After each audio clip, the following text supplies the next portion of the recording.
Hi, everyone. We know how busy you are, and that this is in the middle of your workday, and I just really want to appreciate your coming and spending the next hour with us as we talk about what's happening as we navigate the federal funding changes and the executive orders that are taking place right now.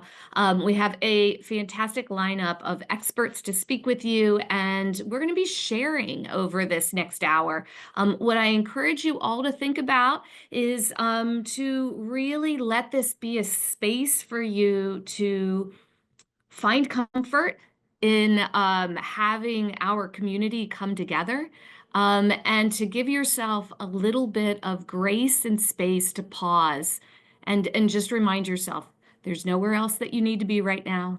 There is nothing else that you need to be doing right now. You've chosen to be here, so let's give yourself a little bit of time to sit and listen. Feel free to ask questions as we go, and ponder what is happening and how it's affecting you and your organization.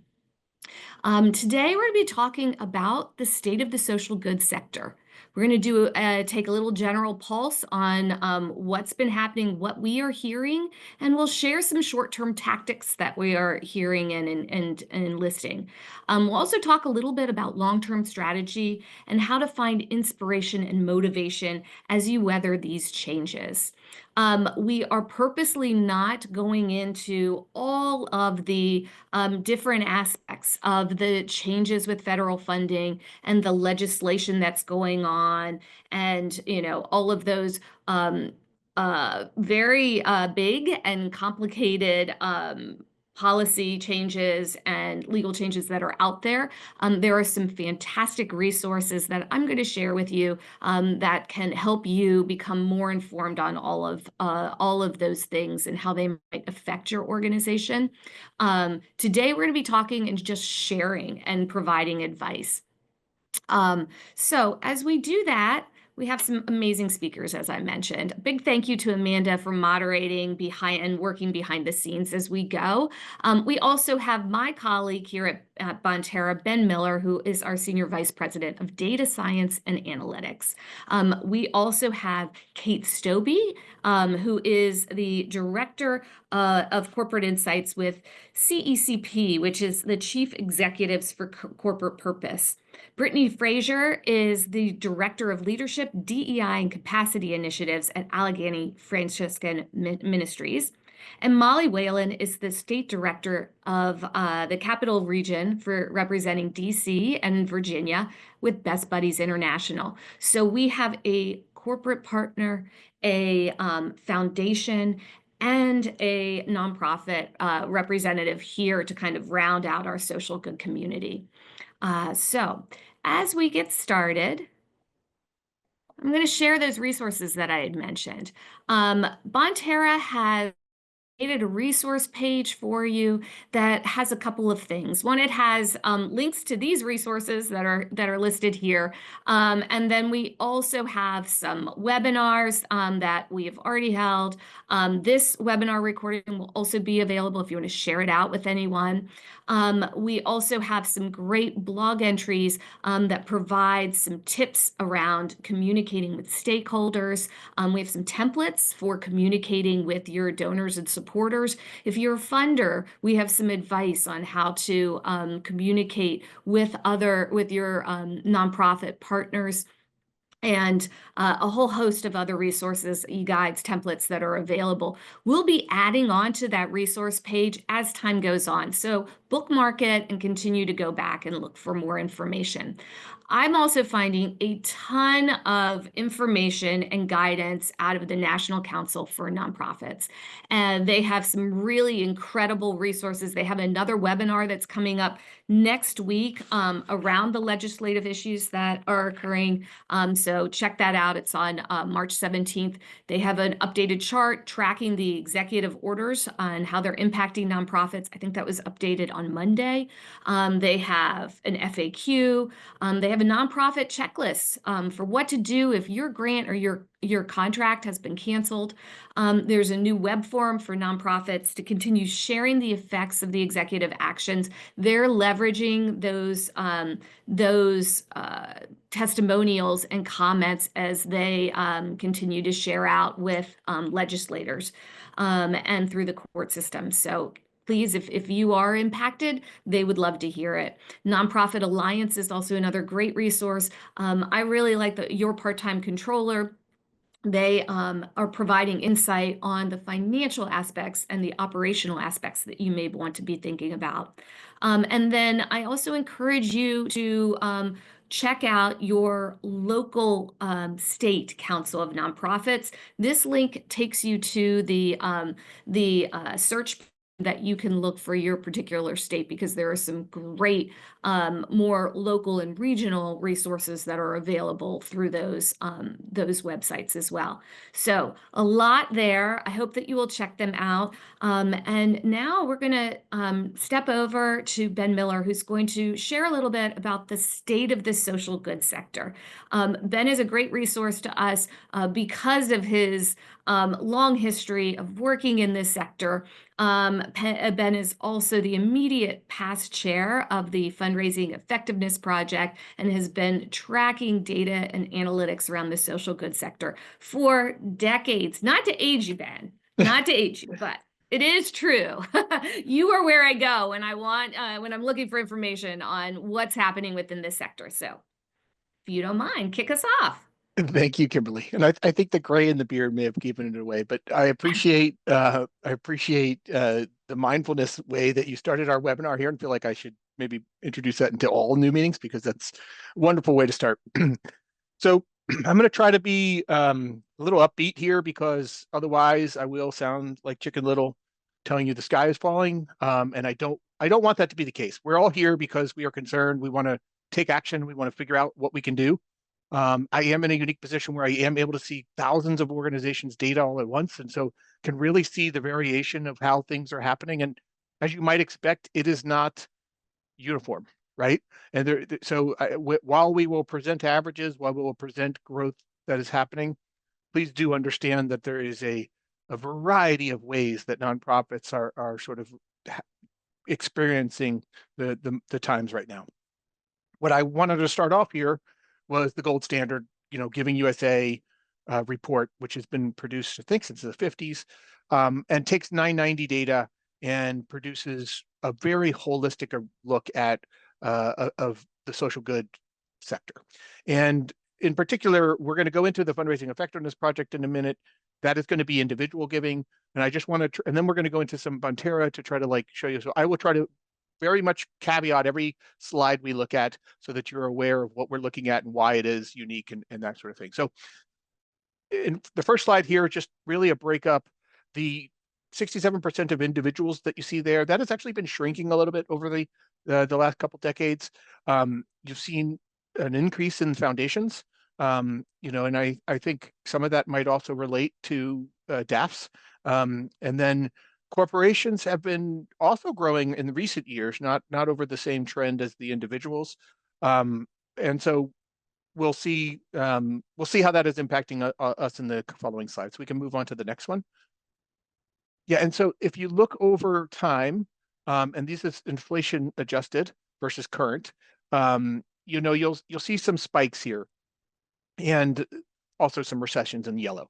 The recessions, as you may have experienced, and for those of us who were around in the financial crisis in 2006, 7, 8, I think it was more 2008, where the sky was falling then, and we were worried about what was going to happen. The banks were failing us, and the government swooped in and sort of fixed it. Giving declined, and what we have found is that giving generally declines with the stock market.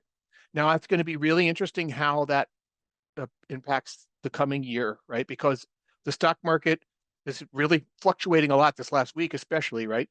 But I think it basically what I have inferred from it is that the stock market really impacts assets a lot, and a lot of the wealthy individuals that are donating are really impacted by the declines in the stock market, and so therefore the larger donations, which we'll see in a little bit, are sort of retracting. And usually there's a little bit of a lag. It's about 6 to 9 months of a lag between a recession and or any dip in the stock market and what we see in the fundraising world. But what I also want to show you there's several spikes here, which I want to call your attention to, and most notably the one from COVID. Uh, I bring us back. I know none of us want to go back to what COVID was like, but I will bring you back into how doom and gloom it felt this time. Was it 5 years ago? Where we were all worried. We weren't leaving our house. We were spraying our groceries before we touched them, all sorts of things. And we were not sure what was going to happen with the nonprofit community. And a lot of nonprofits shut down for a period of time. They couldn't operate, right? Because they had to kind of be remote. Other other organizations like food banks were, needing to get out there and meet the need right then and there because a lot of people were out of work. And so what you see is there was actually a huge spike in donations during COVID. And so I think that's really telling, and it's a theme I want to continue through our conversation today. So I'm going to kind of move on a little fast and go to the next slide. But the theme I want to say is that generosity is there untapped. There is a lot of generosity in our in our society that is untapped right now. You see it every time that there's some mobilization effort. When the Black Lives Matter awful murders happened in 2020, there was a huge reaction, and people came back. When the Dobbs decision happened, there was a huge counter reaction there. When disasters happen, like the LA fires or with the hurricanes, you see generosity come out in full force to support. So when there's a need and it's clear and present, okay, that trend you'll see throughout. But let me move in. So now I just want to go through, this is the Fundraising Effectiveness Project. You'll see the logo in the bottom right. I'm trying to make sure that you're tracking which is which. This is more about individual giving, though some other giving is included here. And what we saw in 2023 was a decline of about 3%. And we preliminary numbers for 2024 are not looking great, but we have the Q3. If we click the next, we'll see the Q3 number here appear in the bottom right. And so for Q3, our number is down, I thought, or maybe it's up a little bit. Yeah, so it's just about 1% over, and I do think I've seen preliminary results of 2024, and we're kind of sort of declining again. And if we look at the next slide, which is around donors, you'll see that the donors are also declining. And you may have heard the term donors, dollars up, donors down, which is a phenomenon that's been happening over the last decade. Basically, more money is coming from less people. What we're starting to see is the money is starting to trickle down as well. So they're both declining, but the donors are declining at a faster rate. I think this is indicative of a lot of things underneath the surface that we can't really put our finger on. The changing landscape of how people donate, the societal fabric of how we interact with one another even. And anyway, what we're seeing is a decline of 3.4, and then through Q3, it is a 5.3% decline. So again, trying to sound upbeat by delivering negative news here. But this is something that I'm sure all of you on the call today can recognize and see. I'm just going to say this one little caveat because I don't want to just talk about numbers all the time, but I coach soccer. I have 3 children. They all play soccer, and my youngest 10-year-old soccer season starting again. And the same thing you're seeing here is what has happened in soccer every season. We're at that time again where we don't have enough coaches, and there is an extra team that can't get fielded because we don't have a coach. This is something that happens every time, and it also happens with the fundraising effectiveness. It's a volunteer organization with fundraising effectiveness project where it's the people that volunteer that help, but fewer and fewer volunteers are also something that is happening. Nathan Dietz from University of Maryland Do Good Institute has had some really good research about that. So the amount of hours volunteered is actually going up, but the amount of volunteers is going down. So again, more coming from less, which is something we really need to figure out how to fix. And let me not get too down into the negativity there. This is just showing that trend over the last over a decade, and you can kind of see this bifurcation of these two trends: the dark purple being dollars and the light blue being donors. Right now, from 2012, as if it was 100% in both, we're 33% above in dollars, and we're 16% below in donors. So there's a continuing gap with wealth that might be contributing to this. Small dollar donors and new donors are the reason why we are seeing these big declines in donations and donors. And then with that, we can go to the next. And I'm trying to wrap us here soon because I want to pass it off to our wonderful panel here. And you don't want to hear my voice all that long. Okay, so this is looking I wanted to give you kind of like a fresh, up to date, like what does it look like today in 2025? These are very preliminary numbers, but I tried to isolate same store. So these numbers are going to change. If you're interested, there's something called data drift, and it will happen. These numbers are going to change, but just to try to put our thumb in the air and try to see like where things are, I wanted to give you some sense of where things are. And we're seeing a decline of about 10% in dollars. But what is wonderful there's is that we're seeing a 5.5% increase in donors so far. So there is a swelling of support, and this is better in February than it was in January. So this is a trend that is giving me hope amidst all the negative numbers here. So with that, I will pass it back to Kimberly and the rest of the panel. Thank you, Ben. Really appreciate it. Great insights. So let's talk a little bit about what we are seeing and hearing across the sector, and what short-term tactics are organizations putting into place. And so as we step into that, I want to look first at our funder sentiment. I'm going to invite Kate to share some data and Brittany to also weigh in and what she's seeing and hearing. I and Bonterra are in a very fortunate position to work with so many organizations across the sector, nonprofits. We have our corporate partners who use our cyber grants and WeSpire technology. We have private and community foundations who are involved in our very successful Jumpstart capacity building program. So we have this view of and connection to so many organizations where we can begin to see and hear across the sector what's happening.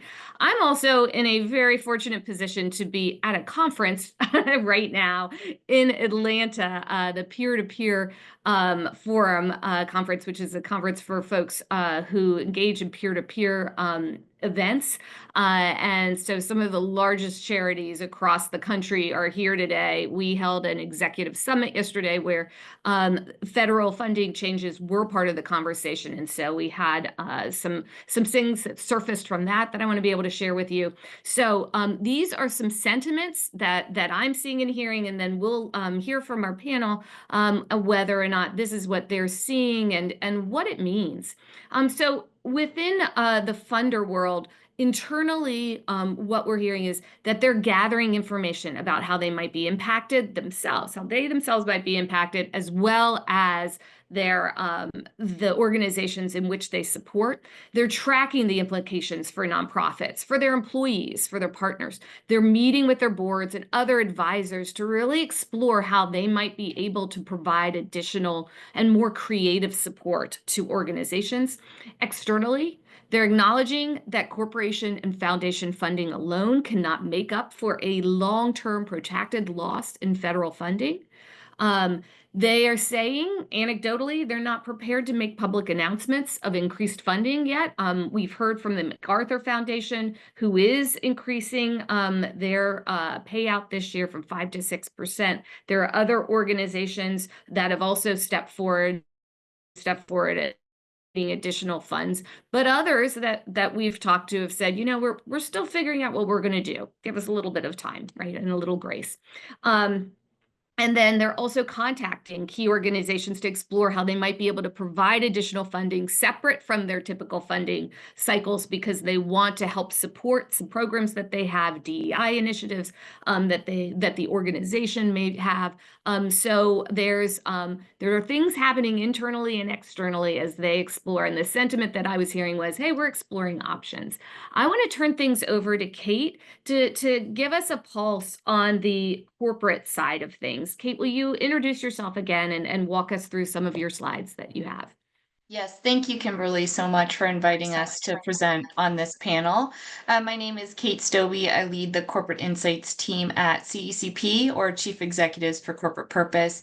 You might know us for our annual Giving in Numbers report on corporate social investment data.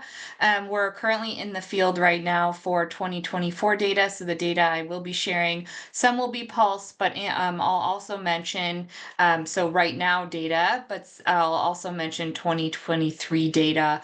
Before we dig into my slides, though, Kimberly, I'd like to just piggyback off some of what Ben had said and taught and shared earlier, we have companies that have participated in our annual survey since 2001. So we have a really long historical data set. We also contribute our data to the Giving USA report. So we're included in that as well. But looking in a match set of companies who have reported to our survey for the last 5 years, so on 2019 data to 2023 data, we did see a spike, and we operate in medians. We report in medians. So we saw a spike from 2019 contributions to 2020 contributions of an $8 million increase in median corporate gifts during that 2020 year of the COVID-19 pandemic. Interestingly, also, as I think Kimberly, you mentioned, endowments increasing their payouts, we did see an increase of that total, we call it total community investment, so direct cash from the company, cash from the corporate foundation, and then non-cash pro bono or in-kind contributions. So TCI is what we call it. But we saw an increase in the percentage from foundation cash going toward community investments. So kind of trying to fill that gap. Really interestingly, for all companies reporting, we had 219 companies, 2 billion and above in revenue that reported on 2023 data. The median was $22.9 million of their TCI going back into the communities.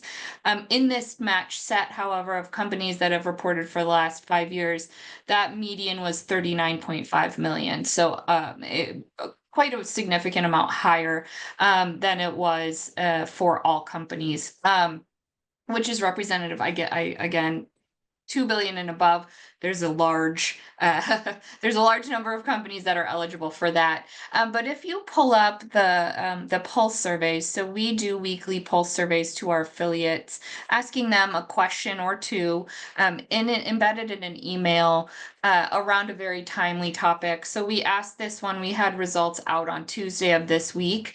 We asked, how does your company anticipate adjusting its community investment or grant making strategies in response to the recent withdrawal of USAID funding to NGOs? And as you see here on the key takeaways, 32% of companies are keeping their strategy the same, but a lot of companies are thinking about how to unlock or reallocate investments to address at least part of this funding need. They're staying flexible. They're really thinking through how to do that best. And if you go to the next slide too, really interestingly, to play on some key themes that you shared from your slide, Kimberly, we also asked in February, how does your company anticipate pivoting your DEI programs in light of the recent executive orders? The vast majority reported are either keeping them or in this other category, within that other category, really being thoughtful and trying to figure out what the best way is to approach these executive orders and responding to them within that, through that kind of risk and compliance lens. What do I need to do now to protect my company, to protect my employees? A lot of them are renaming what they do, using language that really cuts across and cuts out the noise of the divisive words these days, to focus on things like kindness, and including everyone, really elaborating on the work that they're doing. So really interesting there. But we're hearing a lot of this wait and see, but also knowing companies know that their nonprofit partners don't have a lot of time.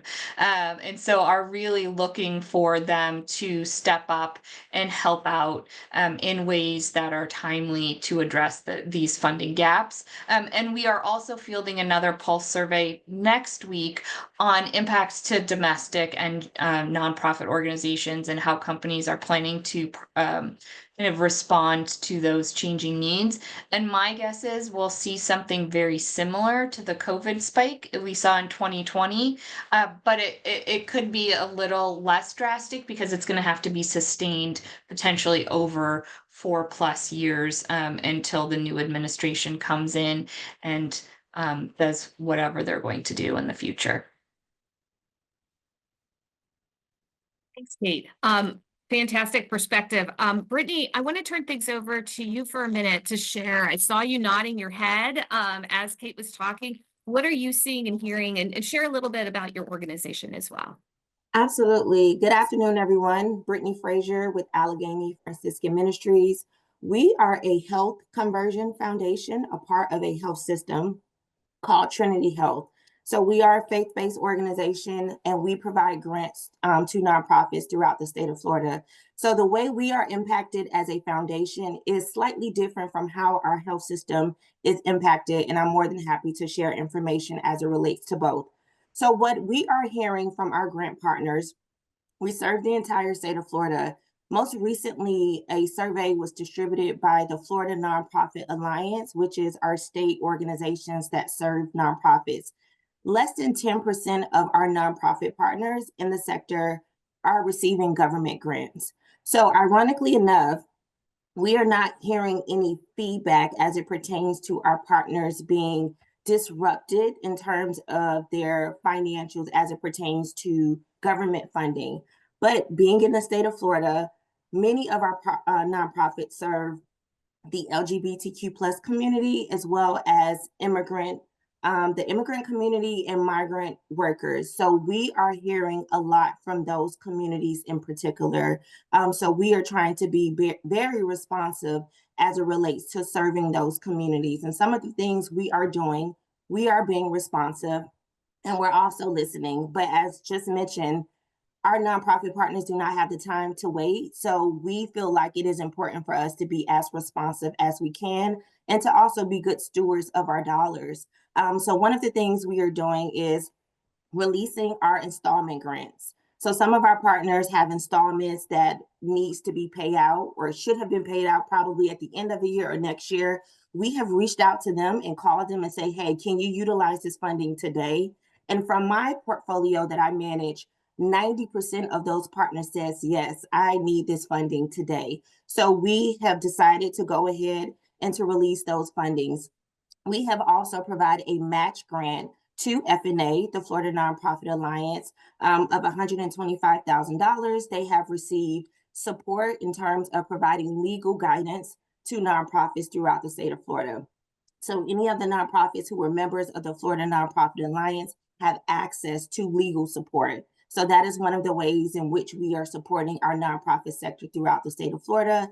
Very timely, we launched a wellness grant earlier this year, and we had a particular budget set aside for the wellness grant for our nonprofit partners to utilize. So it wasn't for the communities that they serve, it wasn't for the residents, it was for them to rest and to have staff retreats and to focus on them. And we have decided as an organization to triple that budget this year and award funding, surprisingly, to everyone who applied for that grant program. And everyone who is eligible for that program are trusted partners of Allegheny Franciscan Ministries. So we don't have to cultivate new relationships with these partners. We have funded all of these applicants over the last 5 years. So we have decided to go ahead and fund everyone who has applied for that grant. Again, we're trying to be good stewards and use the funds that we have set aside for this fiscal year, because very transparently, we don't know what next fiscal year is going to entail. So we don't want to wait until July 1 to try to be responsive. We may not have the same budget that we have this fiscal year. Brittany, those are incredible ways in which you are supporting the sector, thanks to you and your foundation for releasing those funds and being so supportive. Let's dive into a couple of questions. This is for Kate. Have you seen any increased activity from your members in terms of employee volunteerism or giving since the recent executive actions? Yeah, thanks, Kimberly. Unfortunately, because we're now just capturing data on 2024 calendar year, we won't really know the full picture of response until 2026, because we report in the year a year in the rear. But anecdotally, it's a lot of what Brittany said. They're wanting, the companies are wanting to respond and to engage, and they're kind of looking across the tools in their toolbox to figure out what can work the best now, while mitigating any potential risks or obstacles, to help the nonprofits get what they need, along with still being in, a lot of them are just still in a period of figuring out what to do, how to activate, how to reallocate, through those conversations that they're having with their partners. Let's talk a little bit about the DEI then. Are your members finding any conflict with how their nonprofit funding efforts really align with the company's values, particularly when they are addressing any DEI changes? I'm sorry, was that question related to me? You cut out at the very beginning. It was. Sorry Okay, about that. Yes. Yes, I think this is an interesting question and something that we just recently had an event that we call Board of Boards. It's a CEO only closed door conversation. And we held a luncheon, and a gentleman who used to be the CEO of TIAA, Roger Ferguson, was one of our award winners. And he reminded everyone that a company's corporate purpose and mission and vision and values should really be what's driving their decisions in response to the current administration and the executive orders that are coming out, to help not only guide the company and their employees, but also the partners and the communities that they work in. And so while a lot of companies are renaming or closing down certain things in response to those executive orders, they're still committed to doing the work with their nonprofit partners and just changing how they're talking about it. I've had my team handles what we call fast track consulting. So companies ask funders asking us questions on what they should be doing or what others are doing in this space. And we've gotten so many questions around, how do I rewrite my grant application to really kind of cut through this noise, while still like reducing the number of metrics we're tracking, reducing the ways we're talking about these issues that are still, how do we still make sure we're hitting a diverse and representative audience without necessarily saying that in our application? So those are a lot of the questions that we've been getting around this DI executive order, and how companies are thinking creatively around what to do in response while still remaining supportive to their nonprofit partners. Thanks, Kate. Brittany, I'm seeing you nod your head again.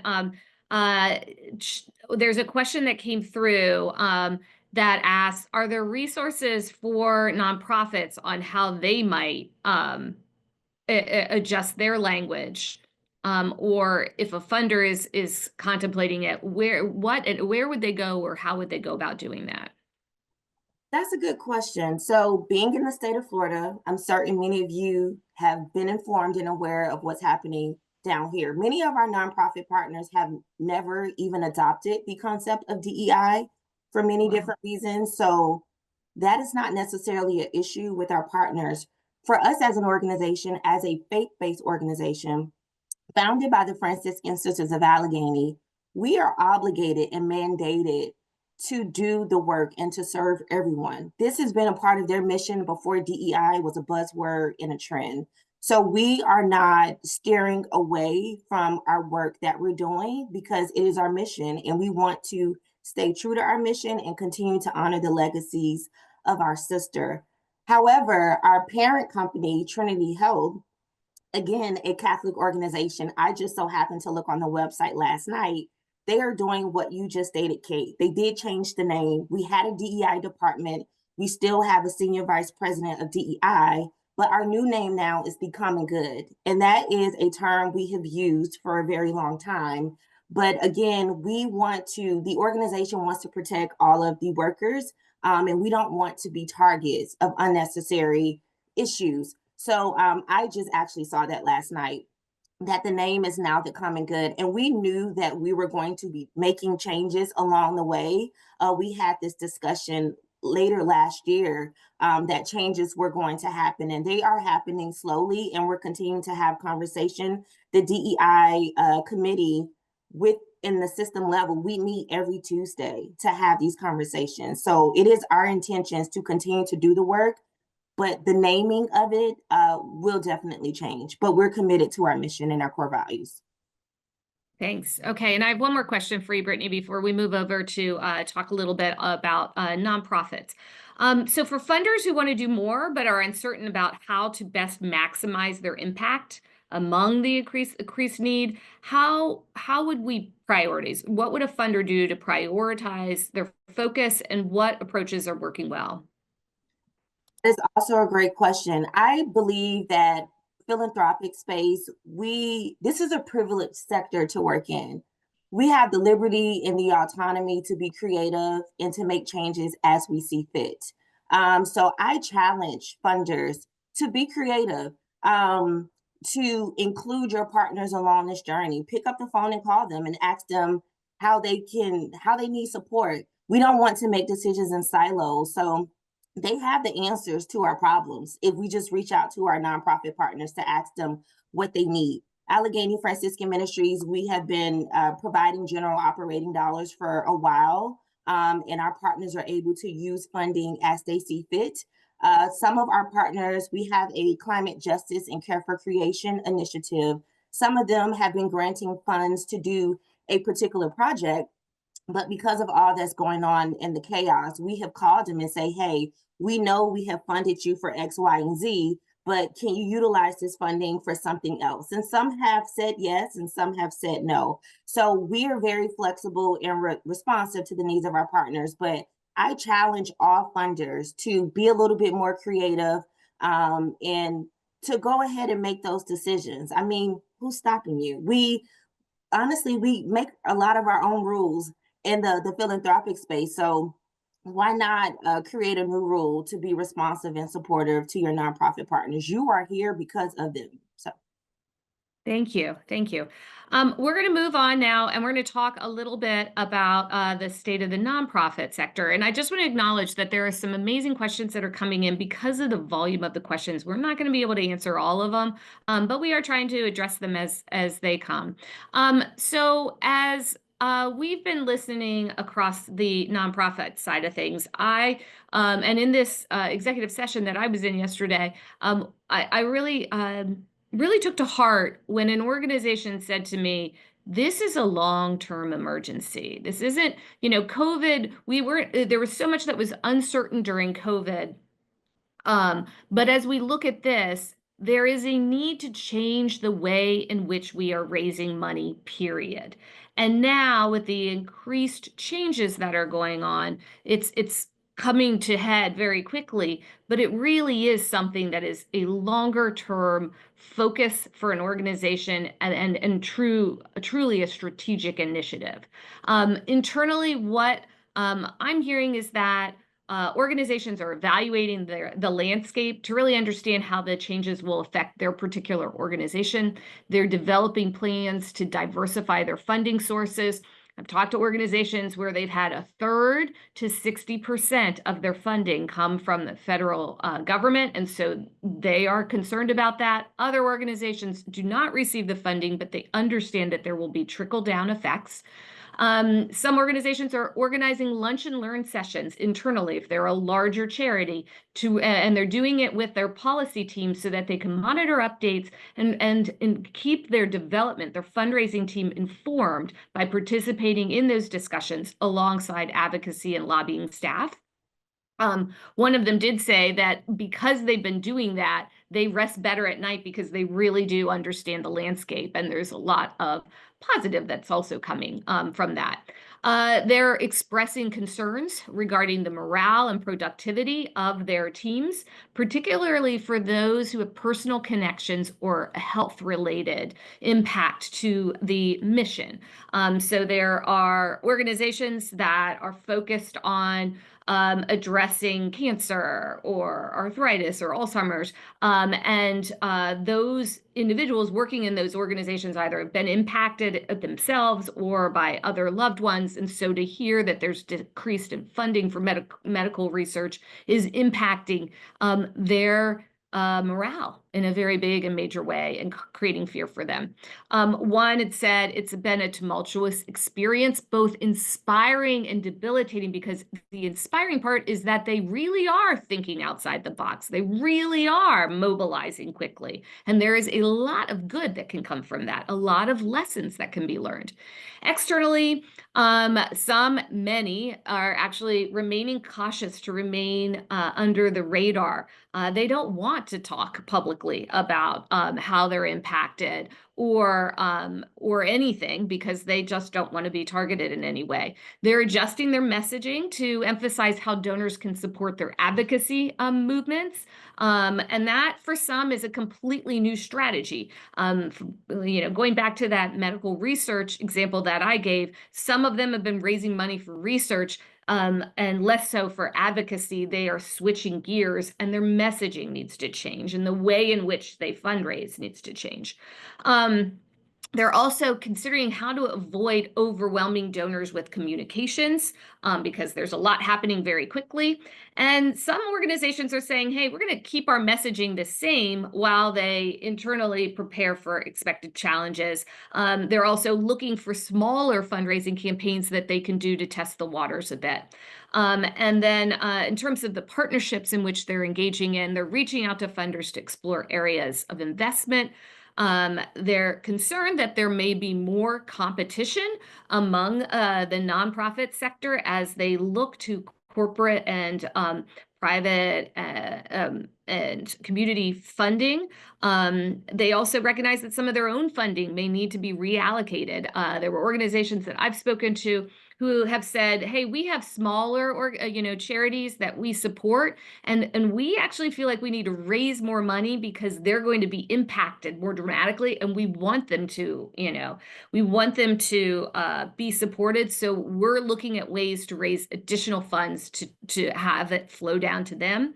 And so that's also around the idea of seeking methods to engage philanthropists who could contribute to the organization and really help bridge that gap. Molly, I'm going to turn things over to you for a few minutes. Share a little bit about what you were seeing and hearing at Best Buddies International, and what advice you might be able to give. Yeah, absolutely. So Best Buddies International is an organization that supports people with and without intellectual and developmental disabilities, and friendship programs, workforce development programs, advocacy, and inclusive living. So we're kind of getting hit by this in a couple of different ways. And I can speak internationally, we have a lot of different elements, but I can speak to the local office that I run, which is the Virginia and DC Capital Region office. And because we have been so invested in a lot of the DEI language kind of efforts and grants, because we're trying to support people with disabilities to be part of the community and to be in jobs, we're really locally being, it's whiplash. I've never seen, I've lost 3 corporate sponsors, and I've never seen them go so fast. And one of them was a defense contractor who said, we love your programs, but we have to exit anything publicly that has to do with the words like inclusion and diversity and disability. And these are people that had been employing a couple of our jobs participants in their offices. So these were people that believed it, but they're so quickly exiting that. Obviously, here in the DC area, a lot of companies are also just worried about the bottom line. I have a law firm who's almost entirely works with federal employees, not the government, but federal employees. And so they're worried about so many people here, losing jobs and pieces. So it's very much whiplash. It's also, I love the comment I think Kate was putting in there about people were saying, oh, changing of language.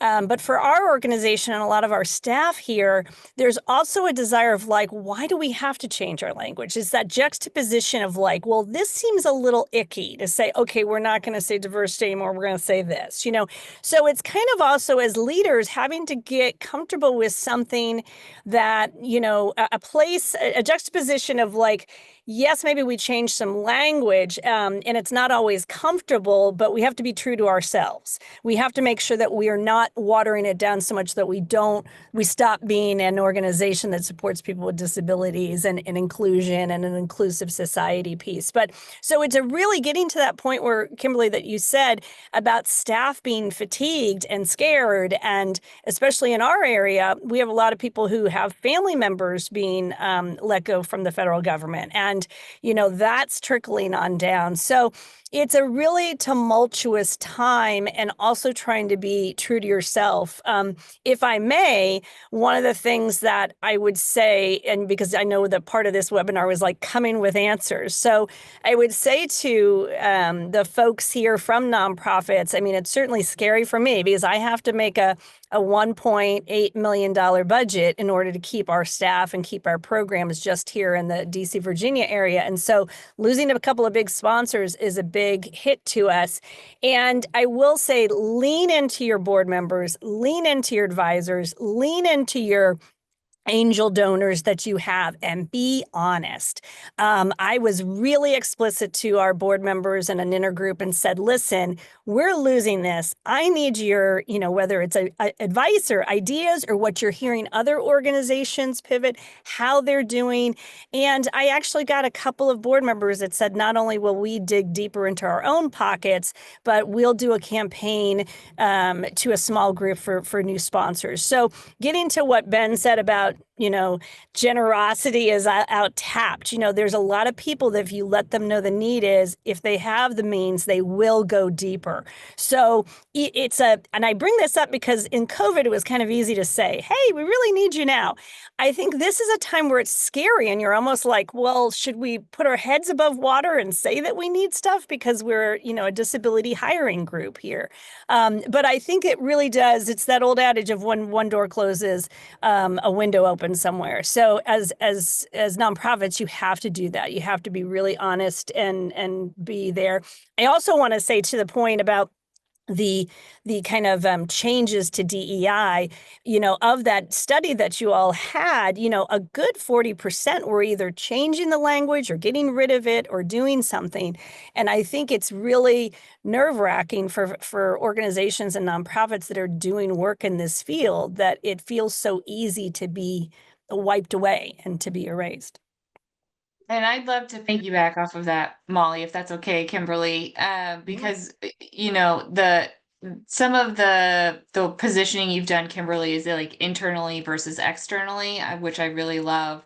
And there was an article in the Wall Street Journal, I think, that said like CEOs staying silent on new administration until market hits like a 20% dip, right? Like, I think that it's getting to the point where behind closed doors, like we've heard from our companies, no one's putting anything in writing, right? They're just having these conversations at town halls. They don't want anything documented.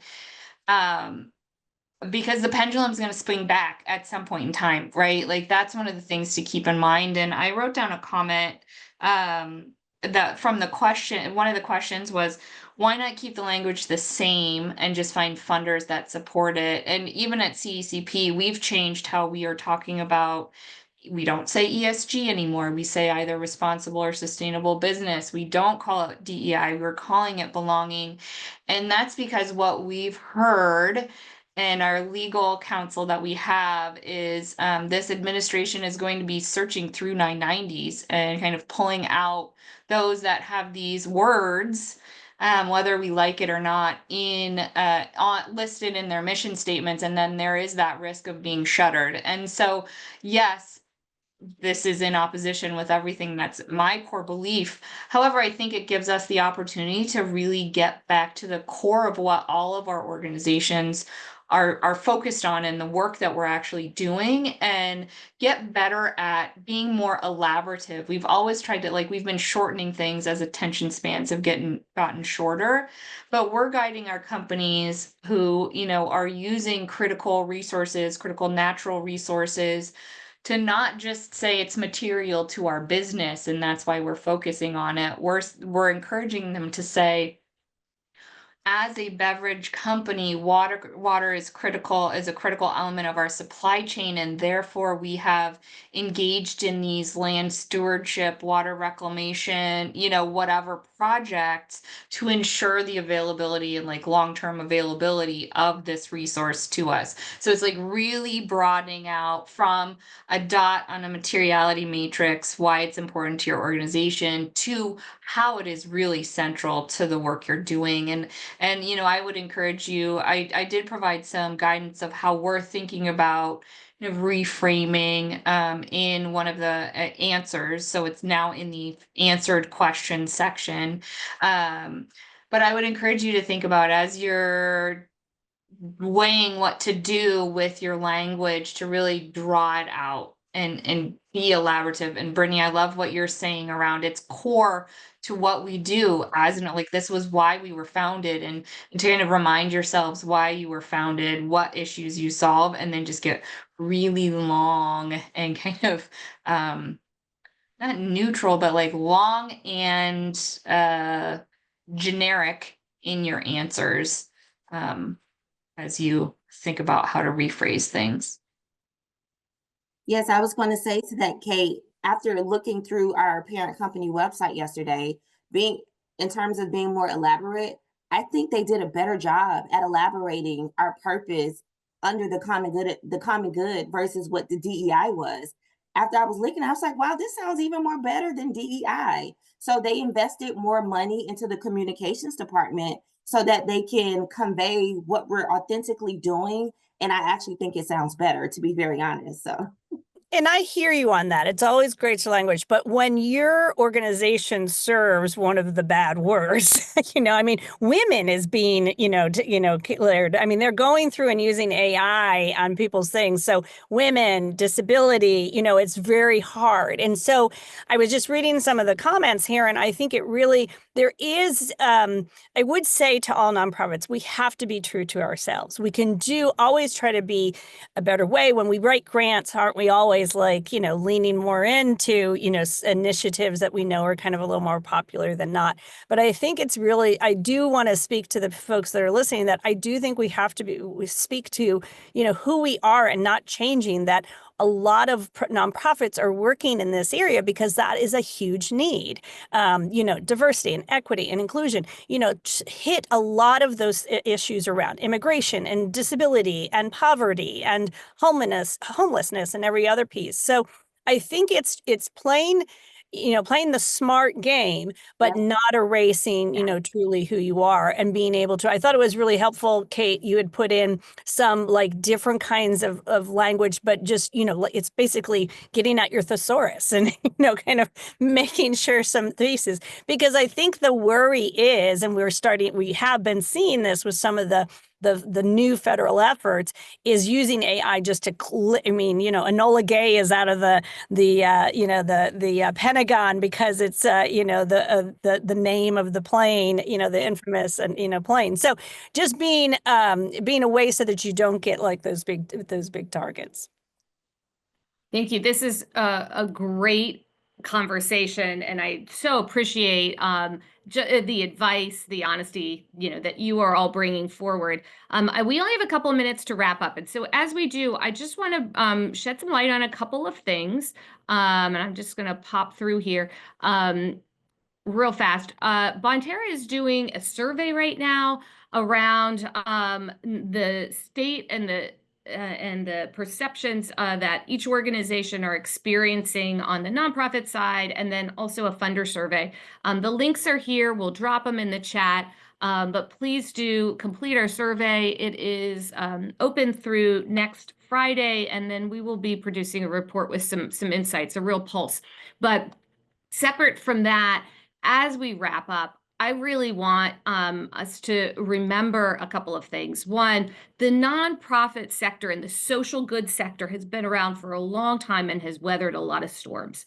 We are also some of the most creative individuals I have ever seen in my life. And so what we are experiencing now is bringing about real change. Some that'll be good for the sector, some that we will struggle with. All of it is learnings, we are here collectively supporting one another. Thank you for the work that you're doing in this sector. As we wrap up, though, love some thoughts, just a key word or two for folks as they are moving through this and looking for inspiration, motivation, and reassurance. Why don't we start with Brittany? Sure. So from the funder standpoint, again, I encourage and I challenge funders to be more creative, to be responsive. Our nonprofit partners do not have till our next fiscal year to adjust and make changes. And Molly, you gave me an idea in terms of capacity building. Maybe we need to invest our dollars in storytelling and communication for our nonprofit partners, because they're going to continue to do the work, but they may need additional support on how they convey what they do. So maybe that's something I can take back to the organization. So thank you for sharing. Thank you. Kate, how about you? Um, this has been a really interesting and helpful conversation, and I leave some words with staying true, especially for funders. The good news is that we're seeing that they're trying to activate in a very quick time frame. I saw one of the questions come in, so they are trying to make these really quick decisions. We did a follow-up question. Long story short, that said, when are you planning on making changes or decisions? And the vast majority are saying in the next 1 to 3 months. So I know some of you are facing a more critical time frame, but they are trying to move really quickly, but really thoughtfully. And there's been a lot of conversation at the corporate level around what collective action and how can they join together to help the sector survive, really. Thank you, Kate. Molly? Yeah, this is an oldie but goodie, but when things are really dark and scary, move to the light and to the helpers, and nonprofits are helpers. So I think leaning into what you do every day, how you make people feel, continuing that is really important. Like, don't give up what this is. It is, we all just have to kind of, get through it. Thank you, Molly. We'll get through it, and we will be stronger as a result. Ben, Brittany, Kate, Molly, Amanda, thank you so much. Amanda, I'm going to turn it back over to you as we wrap things up. We will be communicating the results from our pulse survey, and check out our resource page as time goes on, because we will be looking to help continue support you through messaging and information sharing. Yeah, thank you so much, Kimberly. Thank you all for being here. I know, as everyone's saying, things are moving fast. There is a lot to get done. There's a lot to change. So I know taking an hour out of your day is no small feat. So really appreciate our attendees for being here, but most exceptionally our panelists, right? So Molly, Brittany, Kate, really appreciate the effort and energy you put into this conversation. It's a tough one. We know that, right? So thank you for being a part of it. I think there's only more conversations to be had, and this was a really great start. So really just huge thank you to the three of you, Ben and Kimberly, as always. I will follow up with everyone over email. You will receive the recording of today's session. Share it with your board members, right? Share it with other folks. Share it with your colleagues. I think that this was really thought-provoking, and it's really cool to see, like, Brittany's like, oh, I have an idea from Molly. Kate's like, I have an idea from Brittany. Like, that's what this is about, right? And so share that with other folks. Let them start to think too. Let that creativity roll in. So again, just huge thank you. Keep an eye out on your email for the recording. You'll also get our resource page there, as well as the links to the survey. They're also in the chat if you want to grab them just quickly before we head out. But I know we're 3 minutes over, so thank you for the bonus minutes, and good luck to everybody. Thank you for the work that you do. I think that is the most important thing that we can say right now is thank you, and stay strong out there. We appreciate it, and we're here to help as best we can. So have a great rest of your day, and we hope to see you soon.